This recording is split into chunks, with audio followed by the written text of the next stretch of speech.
아멘.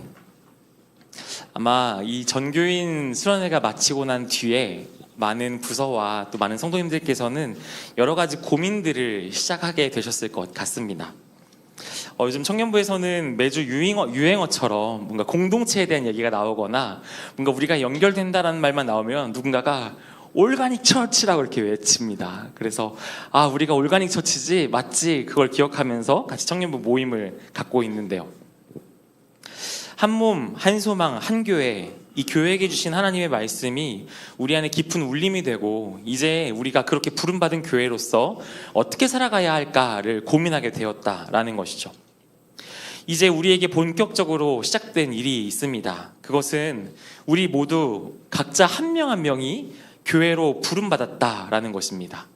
그리고 부름받은 것으로 끝나는 것이 아니라 하나님께서 완성시켜 가실 교회로 세워져 갈 것이다 라는 게 오늘 우리 앞에 놓여져 있는 하나님의 일이란 것이죠.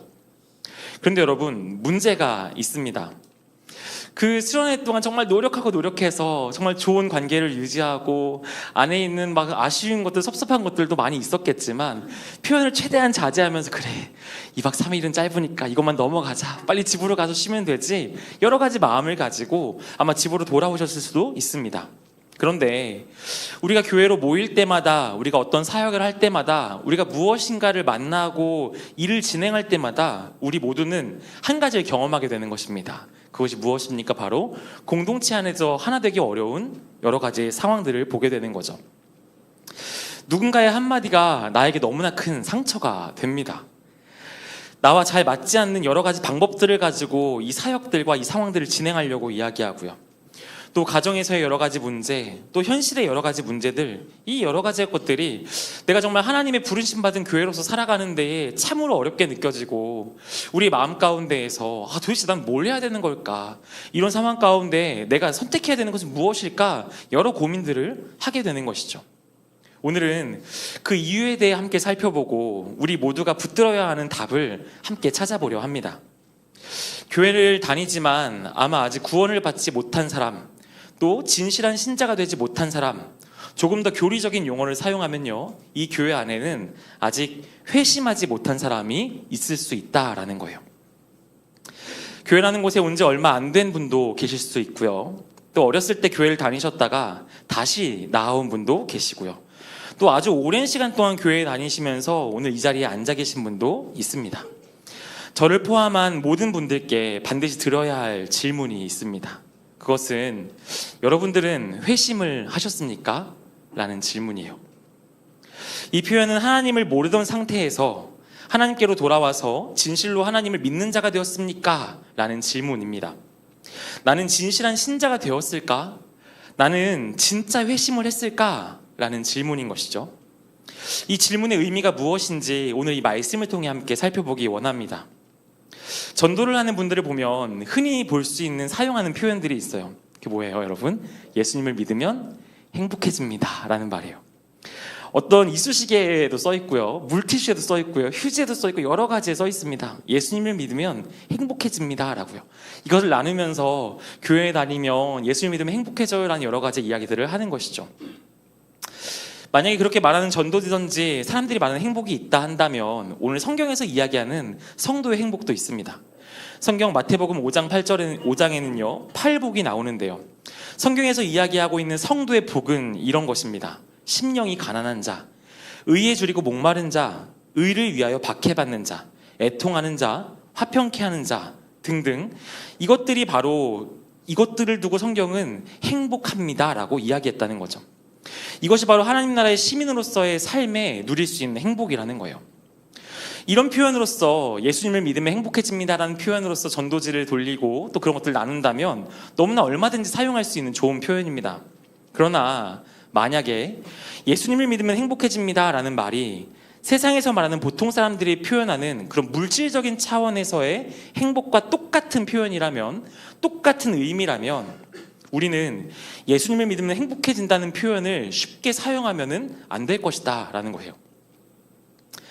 이 세상에서 복받고 잘되고 만사형통하고 무병장수 등등의 것이라면요, 이 행복은 오늘 세상에서 누구나가 원하는 행복과 똑같은 행복이다라는 거죠. 그리고 성경에서는 그런 것들을 복이라고 이야기하지 않았다라는 거예요. 우리가 그런 마음으로 전도를 한다면 이 성경과 상관없는 이야기들로 누군가 유혹하는 것과 전혀 다를 바가 없다라는 게 오늘 성경에서 이야기하고 있는 내용입니다. 왜냐하면 아무리 잘 살아도 이 땅에서의 삶이 아무리 행복하고 아무리 우리가 온전함을 누리고 아무리 기쁘다 해도 심판받고 죽을 수밖에 없는 것이 우리의 삶이기 때문에 그것을 행복이다, 그것을 복이다라고 성경은 이야기하지 않는다라는 것입니다. 그럼에도 그런 의미의 행복을 예수님을 믿어서 얻으려고 교회를 다니시는 분들이 교회에 있을 수 있는 거죠. 물론 처음에 그렇게 왔다가 예수님을 알게 되고 나면요, 진실한 신자가 되는 분도 우리 안에 계십니다. 그러나 오래도록 이 교회 안에서 이 세상에서 말하는 행복을 예수님으로 얻어내려고 열심을 내시는 분들이 여전히 있다는 거예요. 그렇다면 우리가 고백하는 그 행복이 말씀의 것인지 아니면 세상의 것인지 우리는 어떻게 알 수 있을까요? 그것은 바로 교회를 다니면서 기도하는 것, 또 추구하는 것, 고민하는 것, 이 모든 것들이 이 세상에서 쓸만한 것들, 이 세상에서 쓸모 있는 것들을 구한다면은 우리는 아마도 세상의 것을 위한 삶, 세상의 것을 추구하는 삶을 살아갈 것이다 라고 알 수 있을 것입니다. 우리 여러 가지 기도의 제목 속에서 사업과 자녀, 또 나의 이 땅에서의 문제들, 또 오늘 내가 당장 해결해야 되는 처했던 여러 가지 상황들 놓고 열심히 기도할 수 있습니다. 하지만 내가 드리는 기도가 그것뿐이라면 교회를 다니고 있어도 예수님을 믿고 있다고 이야기해도 오늘 나는 예수님을 통해서 세상에서 이야기하는 그 복을 얻기 위해 이 자리에서 기도하는 것이지 성경에서 이야기하는 복과는 전혀 다른 것을 따르고 있는 길일 수도 있다는 거예요. 예수님을 얼마나 오래 믿었다고 해도 스스로 예수님을 잘 믿고 있다고 생각해도 실상은 예수님을 아주 잘못 믿고 있다라는 반증이다라는 것입니다. 그것뿐인 사람이 있다면요, 분명 회심하지 않은 사람일 것입니다. 진실한 신자라고 볼 수가 없는 것이죠. 여러분, 이것은요 진리입니다. 아직 하나님께 돌아와 구원받은 자라고 이야기할 수 없는 사람들입니다. 물론 우리는 그 밖에 여러 가지 이유들로 교회 안에 회심치 않는 분들도 많이 만날 수가 있습니다. 아직 하나님 앞에서 내가 죄인임을 알지 못하는 분들도 계시고요, 비신자임에도 불구하고 내가 구원받았다라고 착각하고 교회에서 열심을 다하고 어떤 역할을 맡는 분도 있고요, 진정한 회심이 없이 이 교리에만 동의하거나 그냥 이 의식에만 참여하는 분도 있을 수 있습니다. 성경에서는 이 현실 속에 가라지와 알곡이 섞여 있다라고 이야기합니다. 그리고 심지어 교회 안에서도 가라지와 알곡이 함께 있다고 이야기해요. 그런데 이런 문제를 말할 때 가장 어려운 것은 도대체 누가 회심한 자이고 누가 회심하지 않은 사람일까라는 것을 우리가 알지 못한다라는 거죠. 그런데 성경에서는요 그것을 알 수 있다라고 이야기합니다. 우리 마태복음 7장 21절부터 23절을 같이 보도록 하겠습니다. 21절부터 23절입니다. 함께 읽겠습니다. 나더러 주여 주여 하는 자마다 다 천국에 들어갈 것이 아니요 다만 하늘에 계신 내 아버지의 뜻대로 행하는 자라야 들어가리라.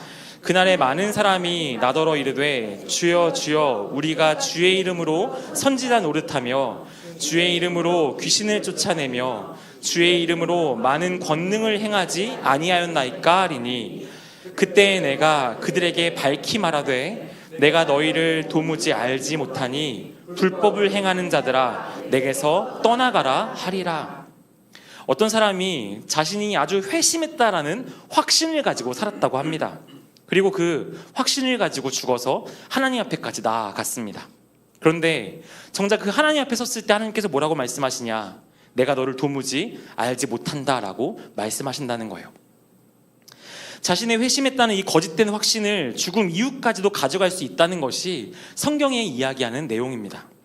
또 어떤 사람은 자신이 회심하지 않았다고 단정하고 무조건 자기를 부정적으로 보는 분들도 계세요.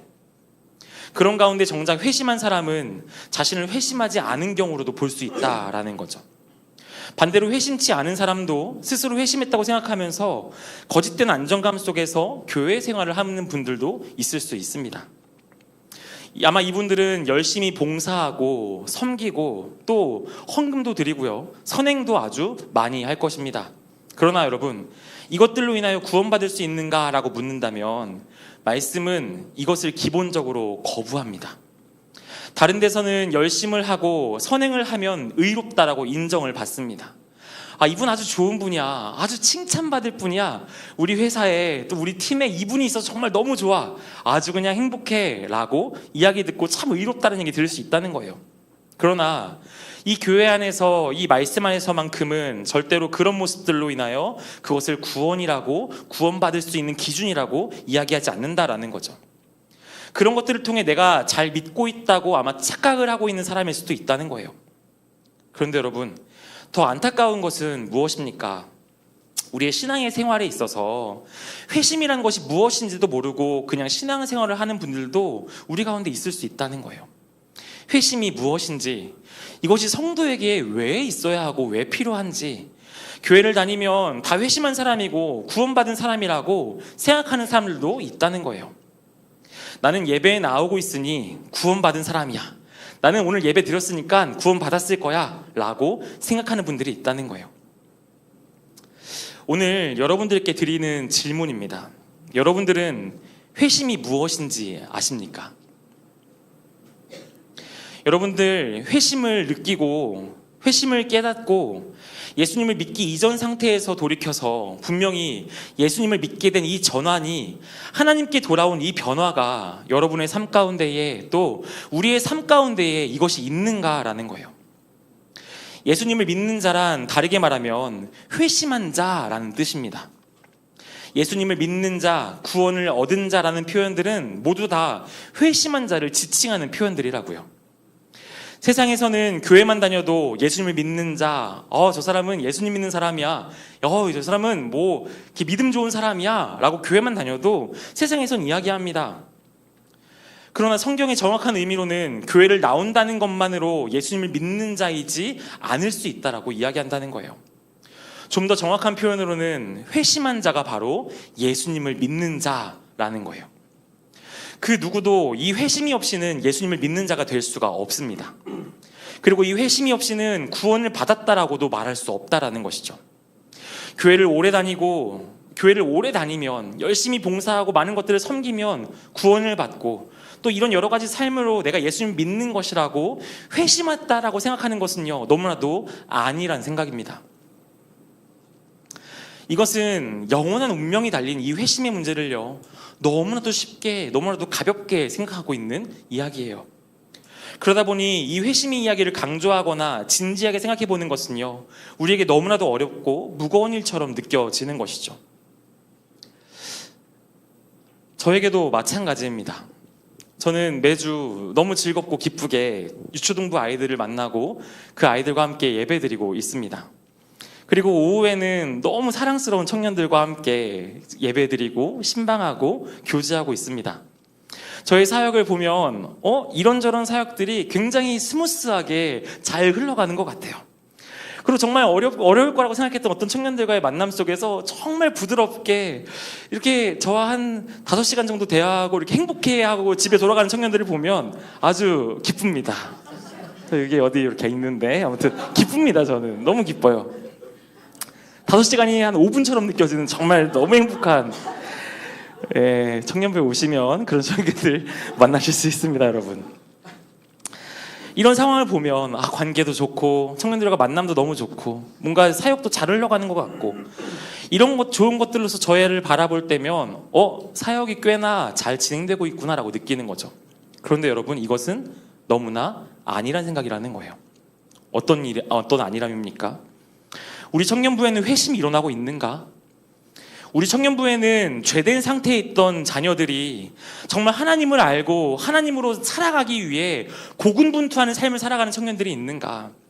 진짜 이 죄의 속박 가운데 자유케 된 그 감사함과 그 기쁨과 감격으로 하나님께 예배로 나오는 자들이 있는가?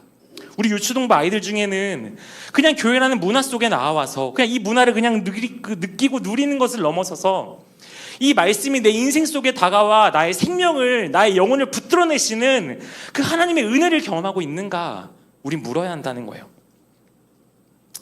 여러분들 마음 가운데 한번 평가해 주시기 바랍니다. 저는 사역을 잘하고 있습니까?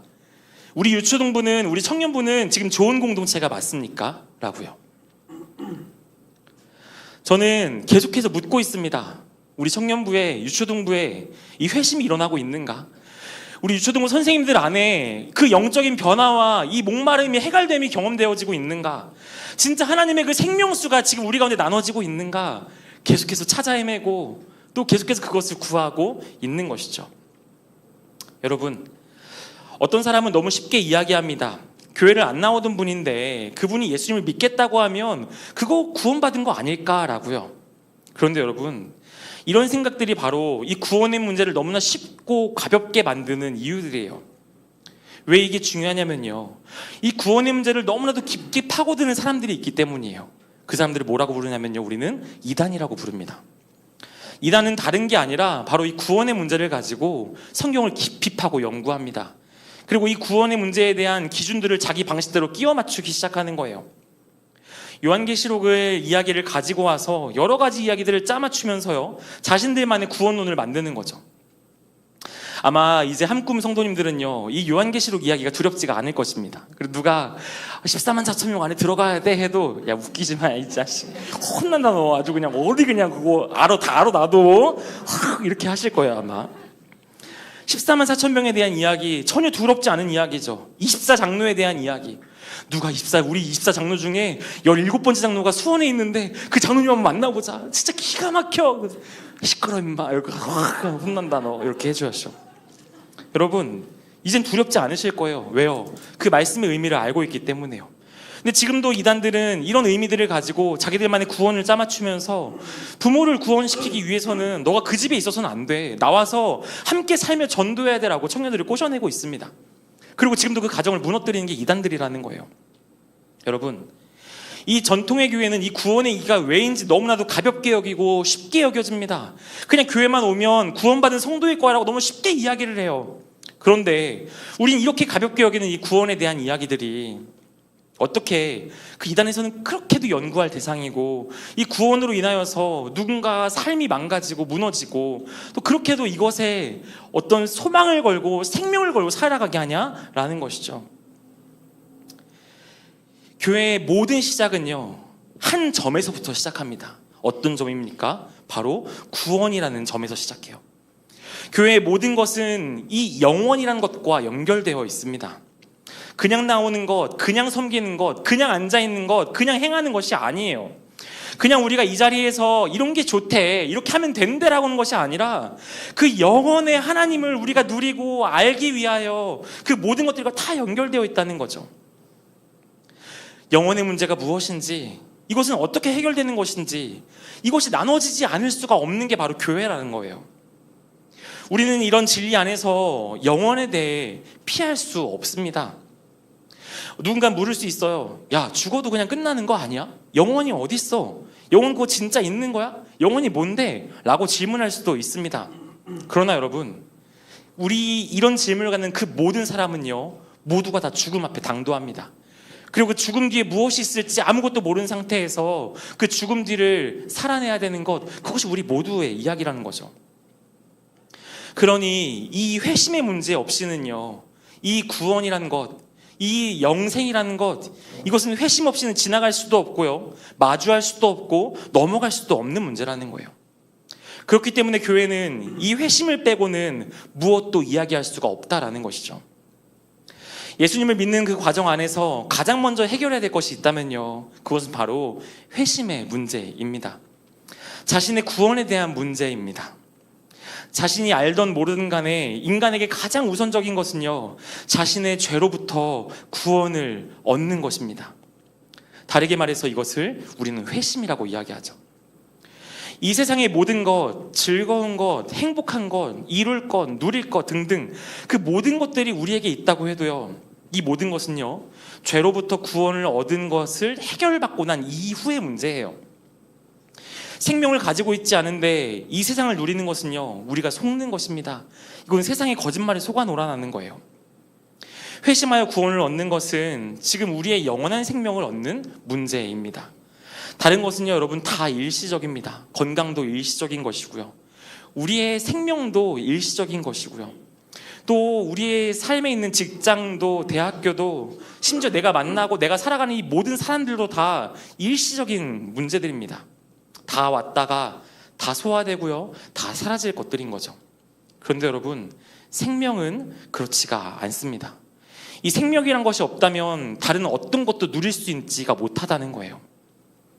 죽음을 앞둔 사람에게는 생명보다 소중한 것은 없습니다, 여러분. 성경은 예수님 이전의 상태를 죽은 자라고 표현합니다. 제가 대학생들을 데리고 성경 공부를 하면서 예수님 이전의 상태는 죽은 거야 라는 얘기를 했어요. 근데 어떤 친구가 아닌데요, 살아있는데요, 저 숨 쉬었고 안 죽었었는데요, 한 번도 죽은 적 없는데요 라는 이야기를 했습니다. 그래서 그 친구랑 어떻게 이걸 얘기할 수 있을까 고민하다가 땅에서 분리되는 꽃에 대한 이야기를 했습니다. 여러분, 이 땅에서 제가 이쁜 꽃을 하나를 분리시켜서 꺾었습니다. 여러분, 이 꽃은요, 살아있는 걸까요? 죽은 걸까요? 죽은 걸까요? 오, 색깔이 너무 이쁜데요? 보이시나요? 분홍색 꽃, 노란색 꽃 보이시나요? 향기도 너무 좋은데요? 이거 죽은 거 맞나요, 여러분? 그렇죠. 이 꽃이 지금 아무리 좋은 향기를 내도, 아무리 좋은 색깔을 가지고 있고 빛깔을 가지고 있어도 공급되어지고 있는 땅에서 분리됐다는 것은 이가 지금 죽었다는 것을 의미하는 것이죠. 아무리 오래 살기 위해서 물에 담그고 어디에 심고 다시 한다 해도 뿌리에서 분리된 꽃은요, 절대로 다시 살아날 수가 없다는 거예요. 여러분, 성경은요, 그 꽃 죽었다라고 이야기했다고요. 더 이상 무엇인가로부터 공급되지 않는 그것은 죽었다라고 이야기하는 거죠. 성경은 궁극적으로 근본적인 것에 대해 이야기합니다. 하나님으로부터 분리된 인간, 이제 갓 태어나서 이제 5살짜리 너무 이쁘고 너무 귀엽고 너무 사랑스럽습니다. 근데 이 아이가 하나님과 분리되어 있습니다. 이 아이 살아있는 겁니까? 죽은 겁니까? 죽었다라고 성경은 얘기한다는 거예요. 하나님으로부터 공급되지 않으면 인간은 인간으로 절대 살 수가 없다라고 이야기하는 거죠. 생명이 없는 자, 죽은 자, 성경이 이야기합니다. 그런 죽은 자에게 생명보다 중요한 것은 무엇일까요?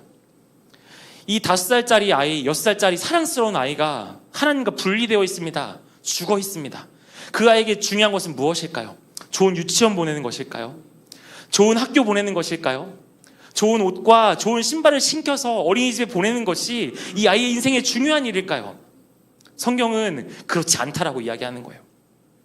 지금 사람이 중요한 게 아니라, 옷이 중요한 게 아니라, 그 생명의 문제가 해결되지 않고는 이곳에 있는 어떠한 즐거움도 다 거짓말이고 다 가짜라는 거예요. 다 속고 있다는 거예요. 한시라도 빨리 그 생명으로 나아가야 한다라고 성경은 이야기하고 있고, 예수님 그렇게 우리를 찾아오셨다고 이야기하고 있는 거죠. 여러분, 그런 죽은 자에게 생명보다 중요한 것은 없습니다. 사랑, 아주 맛있게 차려진 저녁밥상, 즐거움, 행복, 생명이 있지 않고는 아무 의미 없는 것들이다라는 것이죠.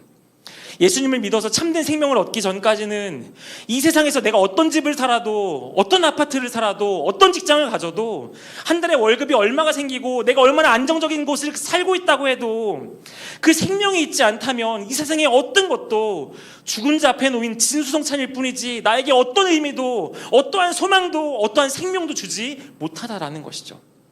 그러므로 여러분, 알든 모르든 간에 인간에게 가장 우선적으로 필요한 것은요, 죄와 사망 가운데에서 구원을 얻는 것입니다.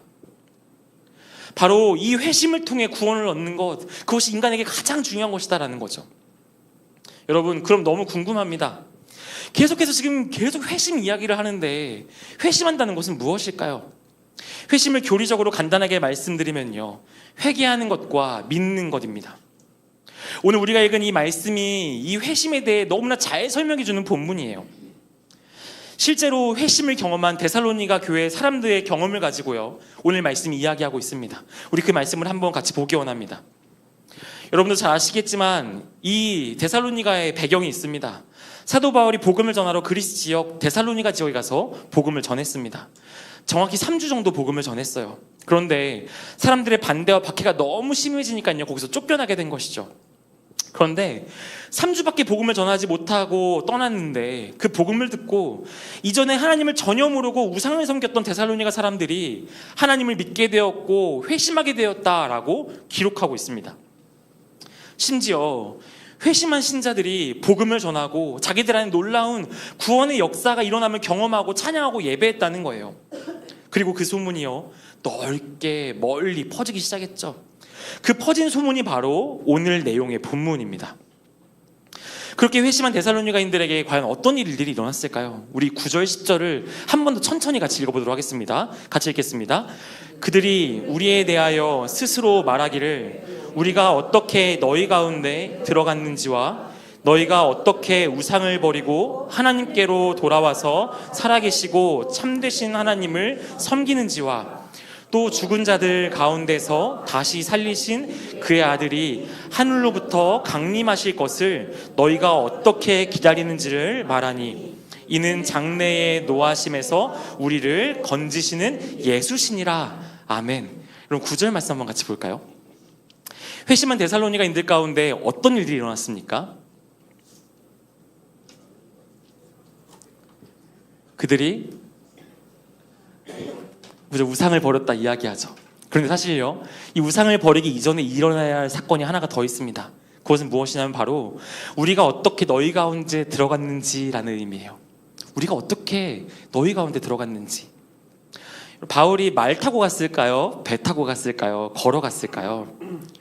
여러분, 지금 이 말씀은요, 우리가 어떻게 들어갔는지에 대한 이야기는 그곳에 내가 어떻게 갔는지에 대한 방법과 과정에 대한 이야기가 아닙니다. 이 말은 사도 바울이 데살로니가 사람들에게 전한 그 하나님의 말씀이 너희에게 수용되어졌다라는 것을 이야기하고 있는 것이죠. 회심의 시작은요, 다른 것이 아닙니다. 하나님의 말씀을 듣고 그 말씀이 우리에게 수용되는 거예요. 우리가 받아들여지는 거예요. 이것이 없이는요, 회심하는 일은 절대 일반적으로 있을 수가 없다는 거죠. 회심은 아무 일도 없었는데 그냥 일어나는 것이 아닙니다.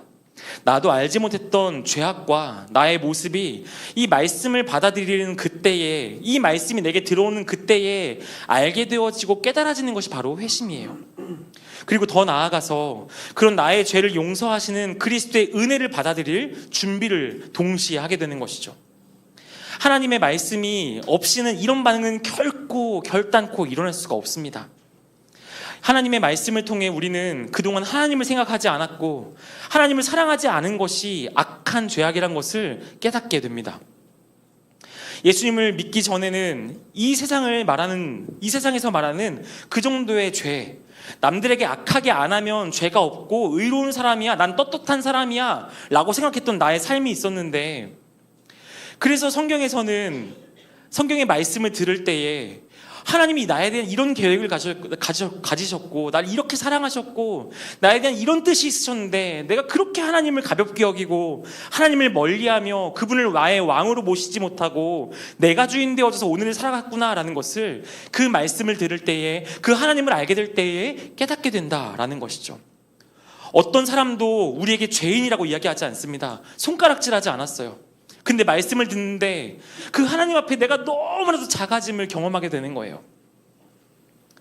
성경에서는 하나님을 가볍게 여기고 하나님을 알지 못하는 그분을 알지 못하고 하나님을 섬기지 않는 것이 죄라고 이야기합니다. 우주를 창조하시고 그 나라는 생명을 창조하신 분이시고 나를 향한 그분의 사랑이 이렇게나 컸는데 내가 그것과 아무 상관없이 나의 평생을 살았구나, 그것을 깨닫는 것이죠. 이것이 죄라는 것을 알게 되는 거예요. 내가 아주 악한 죄인이구나, 정말 못났구나를 알게 되는 거예요. 말씀을 듣기 전에는 예수님이 나와 도대체 무슨 상관인데 나한테 예수님이 왜 필요하다고 말하는 거야, 그렇게 떳떳하고 뻔뻔하게 이야기했던 사람들이 말씀을 듣고 나서 그 데살로니가인들은 자기의 죄악됨을 알게 되었고 예수님을 구원자로 받아들이게 된 것은 바로 사도 바울이 전한 하나님의 말씀, 복음을 듣고 받아들임으로 일어난 변화라는 것이죠.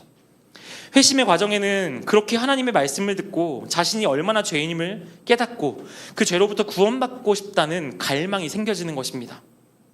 이 과정 가운데에서 자신의 죄로 인해서 어떤 분들은 두려워하기도 합니다.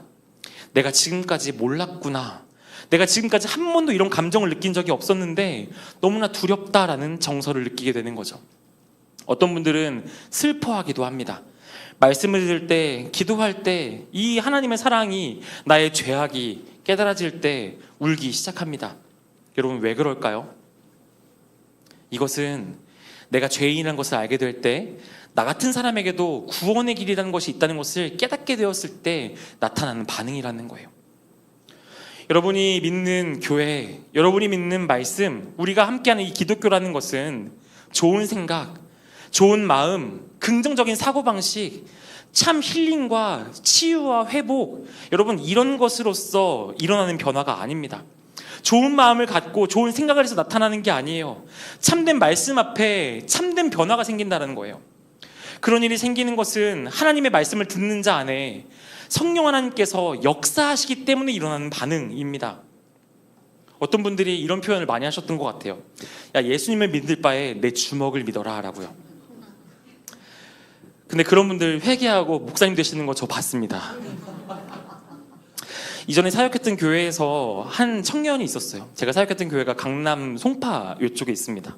근데 한 청년이 이제 믿음 생활을 시작하고, 이 청년이 이제 열심히 교회 다니고 막 교회에서 살짝 좋아하는 누나도 생기고, 그래서 너무 신나는 거죠. 막 교회 가면 그 누나 있고 누나가 인사해주면 너무 행복해하고 이 청년이었어요. 그래서 교회에서 수요일도 교회 나오고, 목요일도, 화요일에는 저희 복음학교라고 저희 또 훈련이 있었고, 목요일에는 기도회가 있었고, 금요일 날에는 이제 금요회복 기도회가 또 있었고요, 토요일 날에는 하루 종일 훈련이 있습니다. 그러니까 애가 집에 안 가는 거예요. 계속 교회 살고, 야 집에 좀 가, 좀 살, 여기 가, 여기 이런 노는데 아니야, 가, 막 이렇게 해도 안 가는 거예요. 근데 이 친구가 어느 순간부터 교회를 잘 나오지 않는 거예요. 교회를 안 옵니다. 그래서 무슨 일이 생겼나 그 친구를 찾아가 봤어요. 근데 그 친구 아버지가 이제 강남에서 꽤나 유명한 성형외과 의사 선생님이셨거든요. 근데 그 아버지랑 어떤 대화를 하다가 이런 얘기를 들었다는 거예요. 야, 너 몇 살이냐 지금? 아빠 저 27이에요. 너 그러면 앞으로 몇 년 뒤면 너 평생 먹고 살 만큼 돈 모을 수 있겠냐? 물어보셨대요. 근데 그때 평생 먹고 살 만큼의 돈을 내가 어떻게 모아야 되지? 또 얼만큼을 벌어야 먹고 살 수 있지? 이런 고민을 아빠랑 진지하게 했다 그래요. 그래서 진지하게 고민하면서 얘기했던 게, 제가 이제 그 청년 만나가지고, 야, 너 요즘 교회 왜 안 나오는 거야? 무슨 일이야? 물어보니까 한 달에 600을 벌지 않으면 저는 앞으로 이제 교회 안 갑니다 라는 얘기를 하더라고요. 그래서 600이 무슨 말인데, 그래서 앞으로 제가 여기서 먹고 살려면은, 또 자녀도 키우고 또 여러 가지를 하려면은 600은 한 달에 벌 수 있어야 제가 그 삶을 살 수 있을 것 같아요 라고 물어보는 거예요. 그래서 3시간 동안 그 아파트를 걸어다니면서 그 친구를 설득했습니다. 야, 그 600 있으면 그거 뭐 하겠냐? 그 건강 안 좋아지면 다 날리는 그런 거 아니냐? 그 600 있으면, 야, 그 600 뭐, 야, 그게 뭐겠냐? 이러면서 막 여러 가지 설득했습니다. 나 600 못 번다. 근데도 결혼도 하고, 밥도 먹고 다 했어. 막 이렇게 얘기했습니다. 근데 그 친구가 저한테 물어보는 거예요. 강사님은, 전사님은 그만큼 벌어서 행복해요? 라고 물어보더라고요. 저 그 전까지 괜찮았거든요. 약간 안 쫄렸거든요. 야, 임마, 내가 전사야. 나 있어, 임마. 이랬는데, 그거 벌어서 이현이 교육 다 시킬 수 있어요? 강사님, 뭐 지분 이산 안 가요? 다음 계획은 있으세요? 그거 괜찮아요? 물어보더라고요. 근데 그거 얘기를 하고 그 큰 아파트 사이에 엄청 멋진 카페가 있었거든요. 강사님, 너무 추운데 카페 가서 차 하나 들고 가시죠? 그러는 거예요. 그래서 카페 쫄래쫄래 따라갔죠. 그 카페에 가니까 좋은 아파트는, 이 카페에 저 백사동 뭐 1700 몇 호 사람입니다 그러면은 그냥 커피를 주는 거예요. 그래서 그거 아침에 둘이 그거 마시면서 집으로 이렇게 걸어오고 전 교회 가는데 굉장히 씁쓸했습니다. 뭐지 이거? 이거 무슨 마음이지? 그런데 여러분, 그 청년이 그렇게 교회를 나오지 않기 시작해서 정말 안타까운 마음으로 기도하고 있었는데, 어느 날 어느 때에 교회에 나오더라고요. 그리고 교회에 나와서 저에게 이야기했던 것이 있어요. 어느 날 자기가 너무 하나님의 사랑에 대해 너무 모르고 있었대요. 근데 그냥 자기에 대한 말씀도 아니었고 그냥 지나가는 이야기에서 그냥 전도 훈련을 듣다가 뭘 알게 됐냐면, 정말 하나님이랑 나랑은 너무나 관계가 멀었고 알아듣지도 못하는데 하나님은 끝까지 나에게 오셔서 나를 사랑해낸다 말씀하시고 나를 설득해내신다는 거예요. 이 죄악의 구렁텅이에서 생명으로 나를 설득하시는 분이 하나님이시다라는 그 간증을 이 친구가 들었더라고요. 그러더니 그 순간 하나님의 자기를 향한 사랑이 멈추지 않으심을 알고 이 친구가 회심하게 되었습니다. 여러분, 어떻게 이 친구가 회심하게 됐습니까? 하나님의 말씀이 나의 영혼에게 외치는 소리를 들었다는 거예요. 하나님의 그 말씀이 이 완악했던 청년의 마음을 돌아오시고 불러주셨다라는 거죠. 지금 이 청년은 그 교회 청년교회 속에서 장로가 되어 있습니다. 그래서 장로가 돼가지고 여기서 몇몇의 리더를 거느리고요. 애들 막 가르치고 애들 훈계하고 야 똑바로 해. 기도해야 사역할 수 있어. 막 이러면서 그렇게 사역하고 있어요. 매일 전도하러 나가고요. 여러분 어떤 변화입니까? 완악한 자들이 죄인임을 깨달을 수 없는 자들이 성령님의 역사 가운데서 자신이 악한 죄인을 깨닫다라는 것, 그리고 이전에 느껴본 적 없었던 두려움과 슬픔을 갖게 되고 그 죄된 자리에서 구원받을 것에 대한 기대와 소망을 갖게 되는 자리가 있다라는 거죠. 그것이 무엇입니까? 회심입니다. 하나님에 대해, 나에 대해 알게 됩니다. 그리고 한 번도 가져보지 못했던 여러 가지 감정과 정서들이 우리 안에 생겼습니다. 그리고 우리는 우리의 전 인격 속에서 하나님이 만들어 가시는 역사를 경험하게 되는 것이죠. 여러분, 첫 번째, 우리가 너희들에게 어떻게 들어갔음을 알게 하는 게 첫 번째 회심의 첫 번째였다면요, 두 번째는 반응입니다. 우리 두 번째 같이 읽겠습니다. 시작. 너희가 어떻게 우상을 버리고 하나님께로 돌아와 섬기는지. 이런 모든 과정 속에 예수님께서 우리의 죄를 지시고 처리하심으로 인해서 죄가 용서되었고 영생을 얻게 하신다는 말씀으로 인해서 이전과 전혀 다른 방식으로, 다른 길로 하나님께로 돌아가고 싶다는 욕구가 우리 안에 막 일어나는 것이죠. 이건 놀라운 변화입니다. 인간은 자기 스스로 하나님께 돌아갈 수 있는 힘도 능력도 없습니다. 스스로 할 수 없는 거예요. 여러분들은 이런 과정이 있으셨습니까? 정말 여러분의 삶 속에 여러분들의 양심 가운데 진지하게 물어보시기 바랍니다. 정말 나는 이 세상의 길을 걷다, 정말 하나님의 길을 걷고 싶다라는 그 열망이 여러분에게 욕구가 있으십니까? 기독교는 제일 먼저 자신의 죄와 예수 그리스도로 인한 구원을 깨닫고 그 마음에 반응하는 것을 이야기합니다. 우리는 어떤 것을 가지고 있더라도, 우리가 무엇을 하더라도 이 죄의 문제라는 것은 결코 건너뛰지 못한다라는 거예요. 이 죄의 문제는요, 적당하게 넘어가는 법도 없습니다. 죄를 이야기하면서 자신의 상처와 연약함이라고 많은 이들이 또 제 자신이 포장할 때도 있어요. 이건 저의 죄였지만 내 연약함이에요, 즉 부족이에요.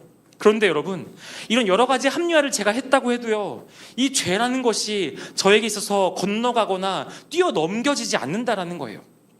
우리 안에 있는 미움과 우리 안에 있는 속임과 범죄함과 음란함, 이 모든 것들이 내 속에 사망의 흔적으로 있는데, 이 죄악이 내 속에 살아 숨쉬고 있는데 그냥 지나갈 수 없다라는 것이죠. 하나님은 그냥 지나치지 않으신다는 거예요. 성도는요, 죄를 건너뛰지 않습니다. 아니요, 건너뛸 수가 없습니다. 기독교에서 이야기하고 있는 구원은 무엇으로부터의 구원입니까? 이 구원은 그냥 영원한 나라에 살지, 이 정도 수준이 아닙니다. 이 구원은 바로 죄로부터의 구원입니다. 이 나의 죄의 문제가 해결되는 거예요. 어떤 종교도요, 죄의 처리와 죄의 해결을 이야기하지 않습니다. 어느 정도 한다는 사람들은 이야기하죠. 잠잠히 너의 마음의 소리에 집중해봐. 그리고 너의 마음을, 정신 그 집중을 잘 다스려봐봐. 너의 마음 가운데 있는 소욕을 잘 눌러봐봐 라고 이야기하는 거죠. 그 정도가 세상에서 이야기하고 있는 죄 해결이란 거예요. 그런데 여러분, 그저 잘되고 좋고 도덕적인 사람 정도가 아니라 근본적인 우리의 영혼의 죄의 문제를 해결하는 것이 구원이라는 거죠. 여러분, 조금 더 구체적으로 말하자면요, 누구나 죄를 지으면요, 죄책이라는 것을 갖게 됩니다. 그리고 그 죄책이란 것은 하나님과 우리의 관계를 멀게 만들어요. 하나님의 공동체와 우리를 멀어지게 만들죠. 나는 인정받을 수 없는 사람이야, 나는 사랑받을 수 없는 사람이야, 어느 누구도 나의 얘기를 들어주지 않을 거라는 죄책을 갖게 된다는 거예요. 그런데 여러분, 복음은요, 말씀과 진리는요, 이 죄책으로부터 우리를 구원해낸다는 거예요. 누군가 물어봅니다. 죄가 무서운 거예요? 라고요. 여러분, 죄가 무서운 겁니까? 여러분, 죄는요, 막강한 권세를 가지고 있습니다. 우리는 죄가 무엇인지 알아요. 무엇이 죄인지 알고 있습니다. 그런데 여러분, 우리는 그 죄를 안 지을 수 있는 능력이 없는 거예요. 그 죄를 피하거나 죄를 벗어날 수 있는 힘이 우리 가운데 없다라는 것이죠.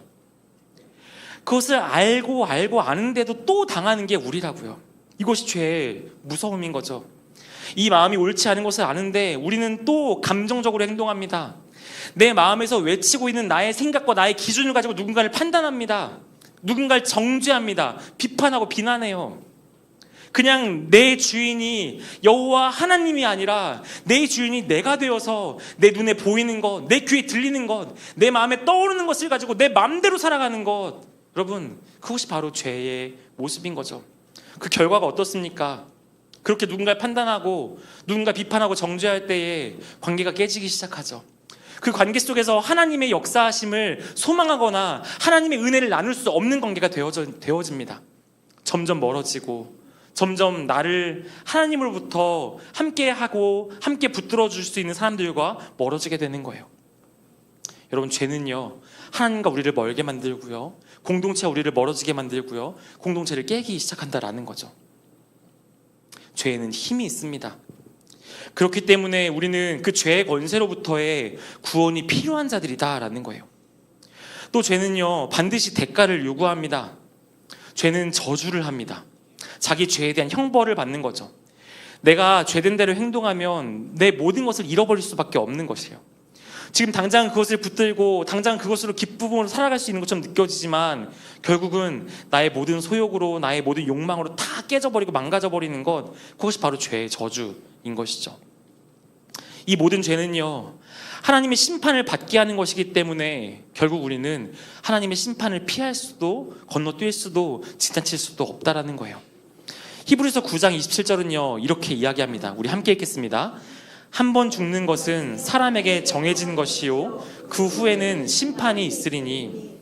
그럼 죄로 인해 죽는다는 것이 모든 사람에게 있는 것처럼 그 이후에 심판 또한 확실히 있습니다. 이런 사실 때문에 복음은, 말씀은 죄를 이야기하는 것이고요, 죄를 자각하고 죄를 깨닫고 돌이키는 것, 이 회개를 계속해서 이야기하며 예수 그리스도 안에서만 가능한 이 죄의 문제의 해결에 대해 다루는 것이 바로 교회이고 말씀이고 진리라는 것입니다. 죄로부터의 완전한 구원입니다. 회심의 초기 과정에서 자신이 죄인이라는 것을 깨닫게 되는 거예요. 그리고 예수 그리스도 안에서 그 죄로부터 구원받고자 하는 강한 열망을 갖게 되는 것이죠. 이런 점에서 자신의 죄인됨을 모르고 있다면 그는 아무리 교회를 다녀도 회심하지 못한 사람이에요. 회심하지 않는 사람이에요. 회심은 자신의 죄악됨을 깨닫고 그로 인해 마음이 동요하며, 그래서 그런 죄악된 상태에서 돌이키고자 하는 마음을 가진 자, 그 진심이 있는 자가 바로 회심한 자입니다. 그 죄악의 상태가 너무 싫습니다. 너무 두렵고 너무 아프고 너무 슬픕니다. 이것이 바로 우리의 전 인격적인 반응이에요. 근데 돌이키고자 하는 것만으로는 이루어지지 않는 것이죠. 그 마음만 가지고 있다고 끝나는 게 아니에요. 구체적이고 실제로 돌이키는 데 나아가는 삶이 필요합니다. 돌아가고 싶다라는 것으로 멈추는 게 아니라 우리 손에 잡혀져 있는 그 우상을 버리고 하나님께로 돌아가는 구체적인 행동으로 나아가야 한다라는 거죠. 오늘 9절은 이렇게 이야기합니다. 제가 한 번 더 읽어드리겠습니다.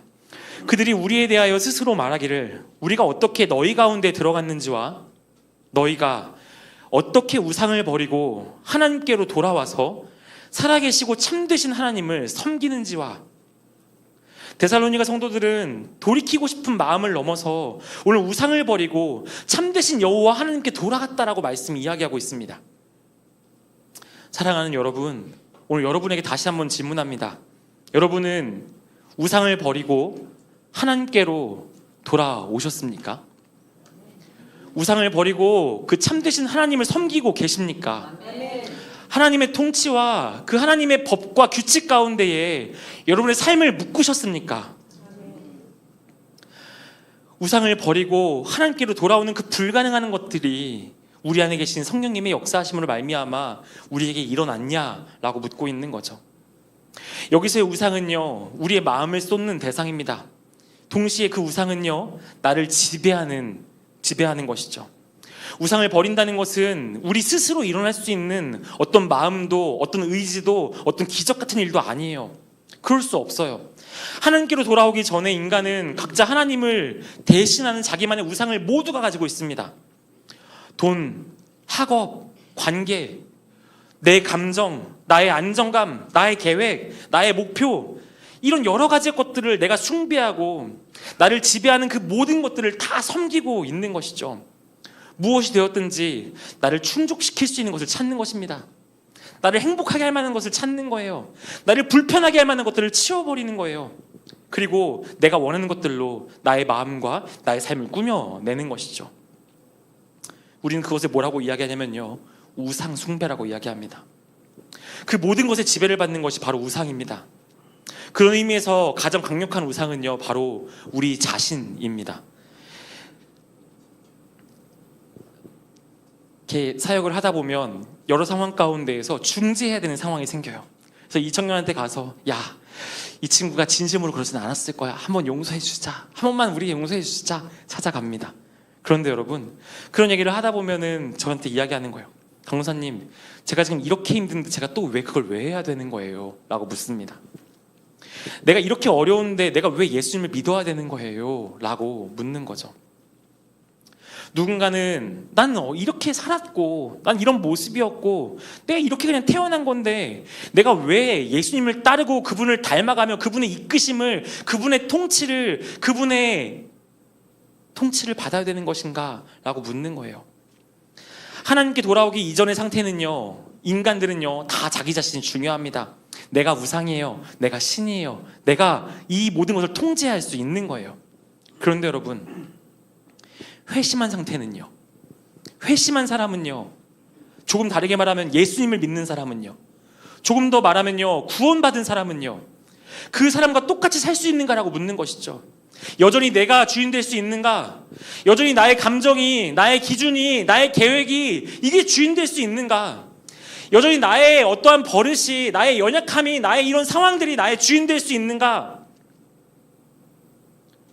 성경은 회심한 자들에게 일어나는 당연한 반응으로는 우상을 버리고 참되신 하나님께 나아가 그분을 예배하고 섬긴다라고 이야기합니다.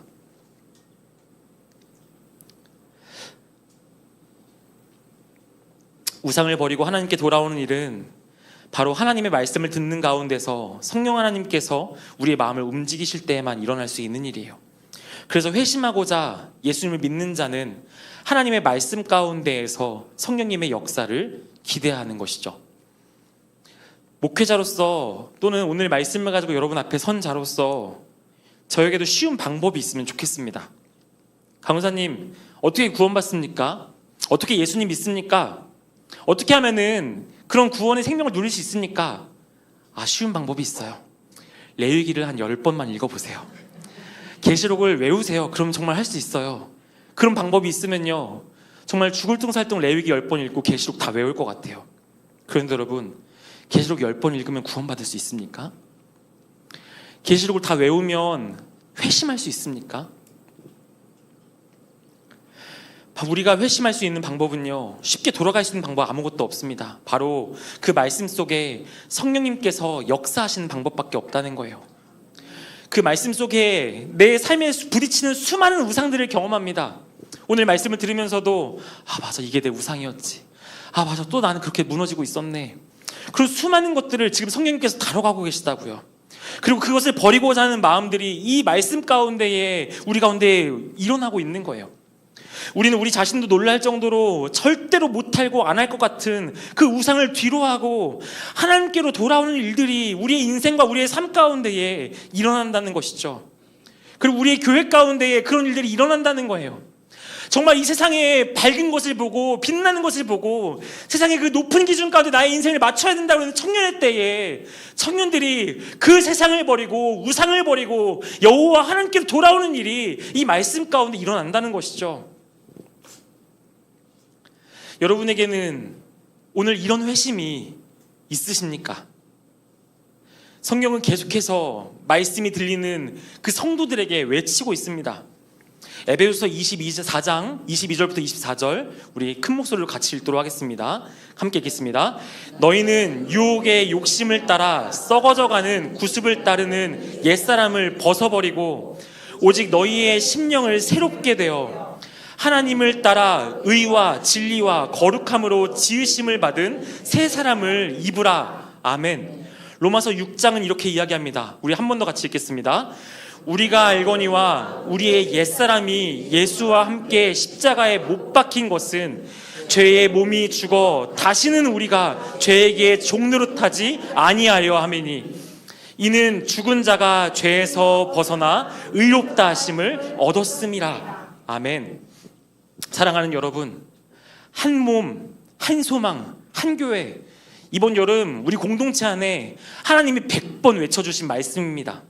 그런데 여러분, 그 이후에 정말 한 몸, 한 교회, 한 소망 위하여 죄와 싸우기를 애쓰고 계십니까? 진짜 우리 공동체를 흩어지지 못하게 만드는 그 감정들, 우리 공동체를 흩으려고 하는 여러 악한 마귀 사탄의 계략 속에서 회심하여 우상을 버리고 이 공동체를 사랑하기에, 그 죄와 싸우기에 애쓰고 계십니까? 크고 작은 옛사람의 문제 속에 새 사람을 입고 하나님의 편에 서서 오늘을 살아가고 계십니까? 우리가 회심했다면 우리는 옛사람을 버리고 의와 진리의 거룩한 길을 선택할 수 있는 존재가 되었음을 이야기합니다. 쉬운 것은 아닙니다. 하지만 우리의 감정대로, 내 마음의 소리대로, 내 기준과 잣대가 아니라 하나님의 기준으로 하나님의 통치를 살아낼 수 있다라는 것이죠. 우리 이 시간 함께 찬양하고 또 함께 말씀을 마쳤으면 좋겠습니다. 우리는 능력이 없습니다. 그러나 성령님께서 힘주셔서 죄된 본성이 아니라 하나님의 형상으로 오늘을 살게 하실 것입니다. 회심하셨다면 여러분, 이제 공동체 안에서 함께 우상을 버리고 힘써 싸워주시기를 바랍니다. 그리고 혹시 이 자리에 아직 회심하지 못한 분이 계시다면 여러분에게 주어진 예배를 사모하시기 바랍니다. 들려지는 말씀의 그 순간순간의 기회를 정말 하나님의 나를 향한, 나를 회심시키기 위한 시간으로 믿으며 달려오시기 바랍니다. 그리고 예배 가운데 역사하실 성령님을 기대하십시오. 우리 시간 함께 찬양했으면 좋겠습니다. 하나님, 우리 주님 앞에 엎드립니다.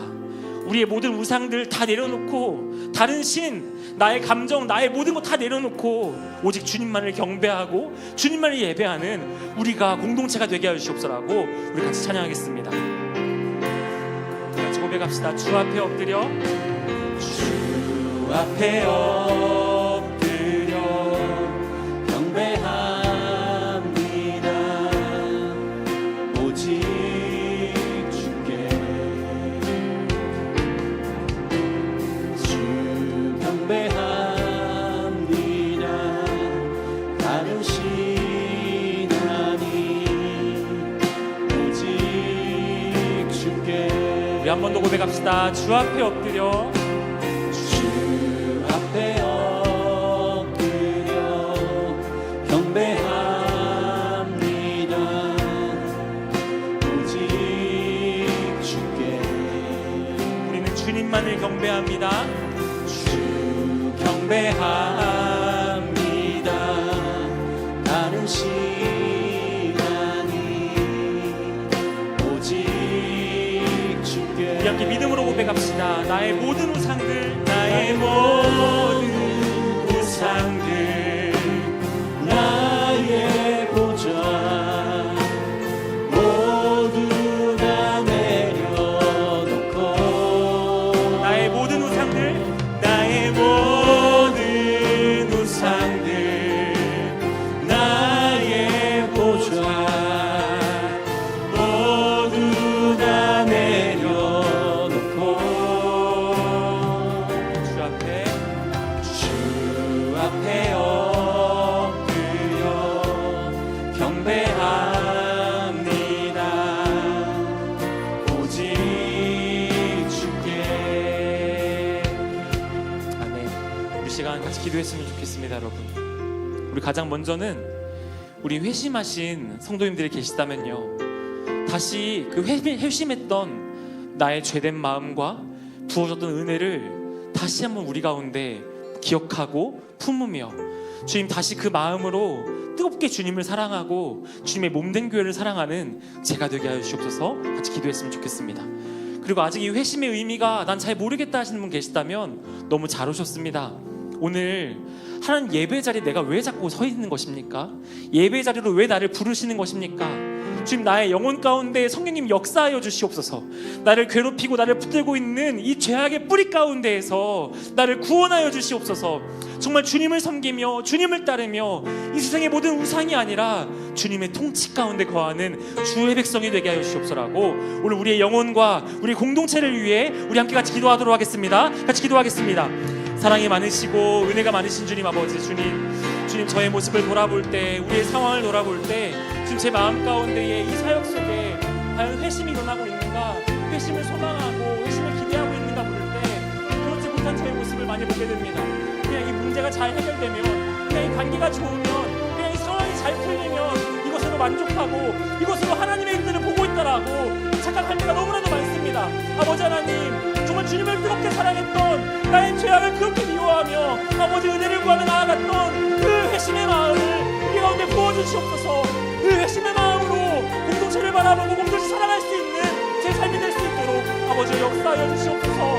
아버지 하나님, 특별히 우리 이 자리에 나온 아직 회심치 못한 백성들과 성도들이라면 아버지 그들을 위해서 같이 기도합니다. 아버지 하나님, 그들의 마음 가운데에, 그 곤고한 마음 가운데에, 그 황폐한 마음 가운데에 아버지와 함께하여 주시옵소서.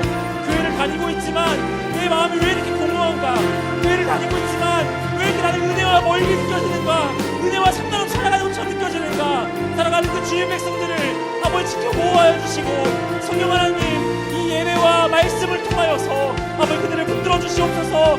그들을 구원하여 주시옵소서.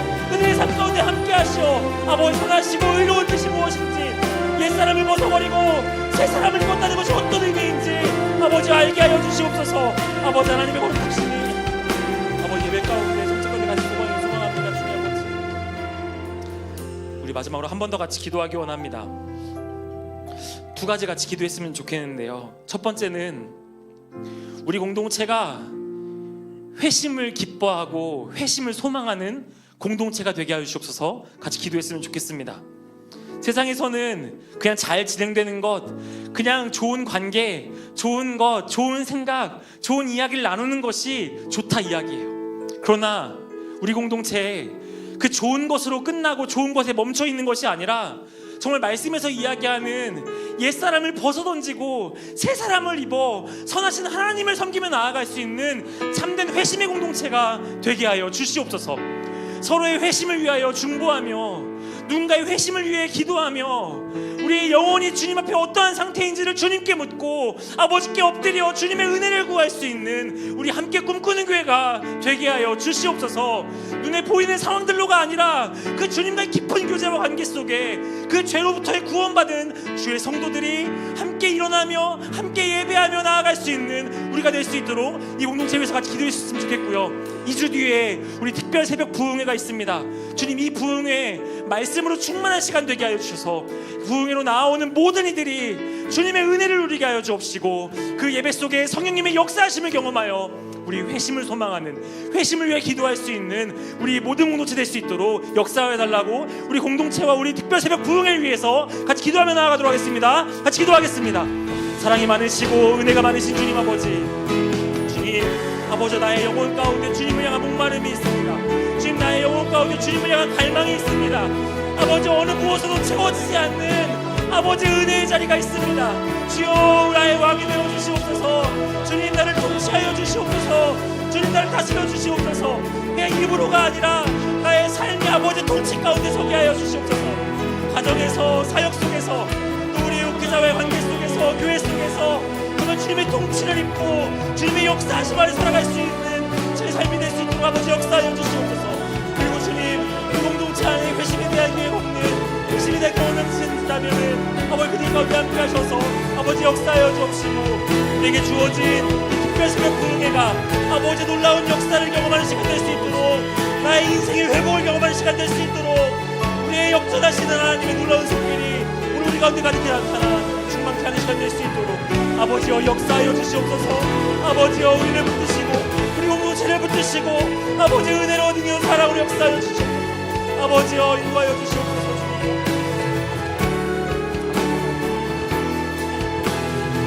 우리가 찬양합니다. 내 백성이 나를 떠나, 내 백성이 나를 떠나 돌아섰지만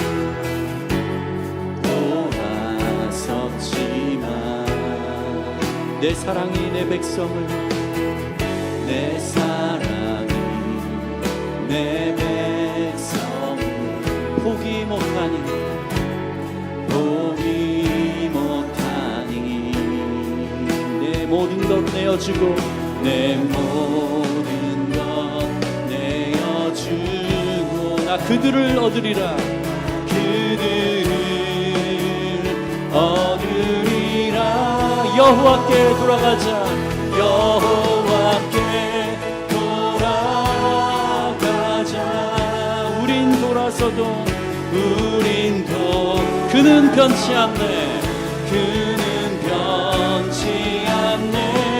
여호와께 돌아가자. 우린 넘어져도 그 사랑 다시 한번 갑시다. 내 백성이 나를 떠나. 내 백성이 나를 떠나. 돌아섰지만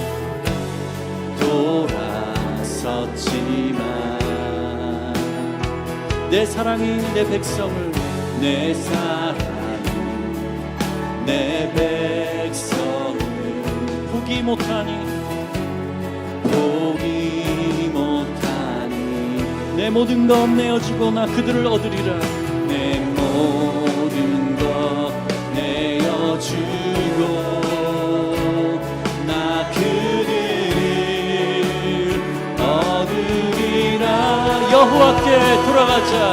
여호와께 돌아가자. 우린 돌아서도 그는 변치 않네.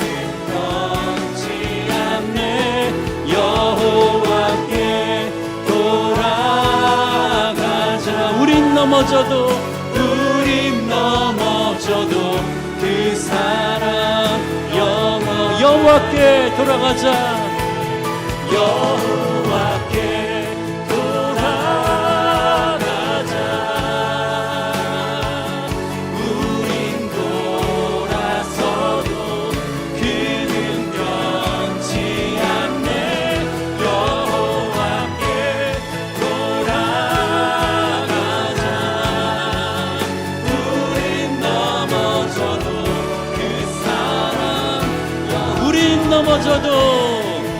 우린 넘어져도 그 사랑 우린 넘어져도 그 사랑 영원하네.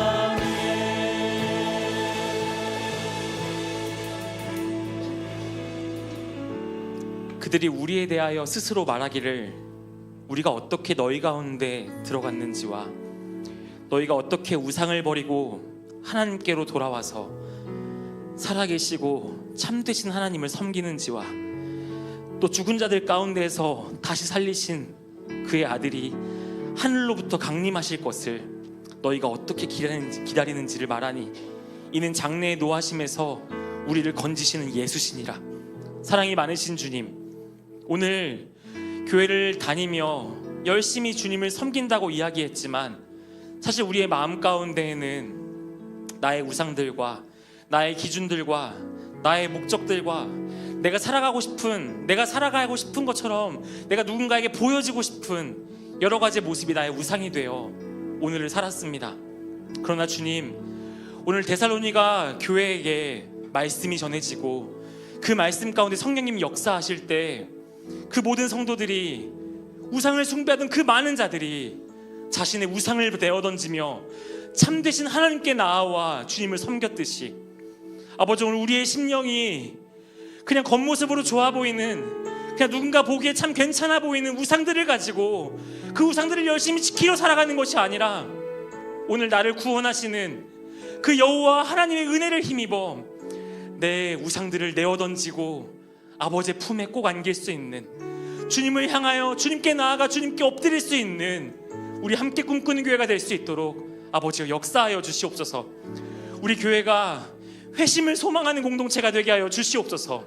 그냥 누군가 보기에 좋아 보이는 것으로서 끝나는 교회가 아니라 죽었던 영혼이 돌아와 하나님을 예배하게 되고 닫혔던 귀가 열려 주의 말씀 가운데 반응하게 되며 소망이 없다고 느꼈던 그 삶의 자리 가운데에 다 무너져 있고 다 끝난 것처럼 보이는 나의 인생 속에 사랑으로, 은혜로, 소망으로 찾아오신 그 여호와 하나님을 붙들고 일어나 나아갈 수 있는, 그것이 우리의 믿음의 고백이 되는, 우리 함께 꿈꾸는 교회가 될 수 있도록 아버지여 역사하여 주시옵소서.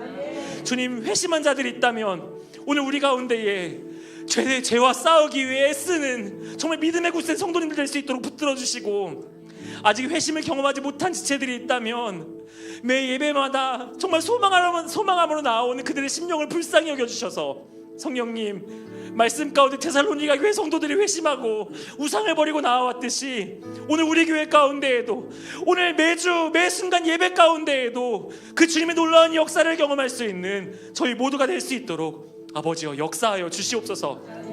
주께서 주신 이 말씀 앞에 우리의 삶을 다하여 순종하고, 세상에서는 복이 무엇이냐 이야기하고 행복이라 이야기하지만 우리 그 예수님을 닮아가는 참된 복 앞에, 예수님이 걸으셨던 그 길을 믿음으로 함께 걸을 수 있는 그 엄청난 영광 앞에 우리 오늘 믿음으로 살아가는 저희 모두가 될 수 있도록 아버지여 역사하여 주시옵소서. 사랑합니다. 주님, 감사합니다. 예수 그리스도의 이름으로 기도드립니다. 아멘. 우리 시간 계속해서 같이 기도하기 원합니다. 하나님, 우리의 심령을 불쌍히 여겨 주시옵소서. 우리가 죄와 싸울 수 있는 믿음의 공동체가 되게 하여 주시옵소서. 지금 이 여러 가지 죄악들과 어려운 상황으로 괴로워하고 있는 많은 성도들과 지체들이 있습니다. 그들의 삶 가운데 함께 하셔서 살아갈 힘과 용기와 능력을 더하여 주시고, 말씀의 참된 소망으로 나아와 주님의 능력을 경험하는 저희 모두가 되게 하여 주시옵소서라고, 우리 지체들과 또 2주 뒤에 있을 특별 새벽 부흥을 위해 계속해서 함께 같이 기도하도록 하겠습니다. 같이 기도하겠습니다.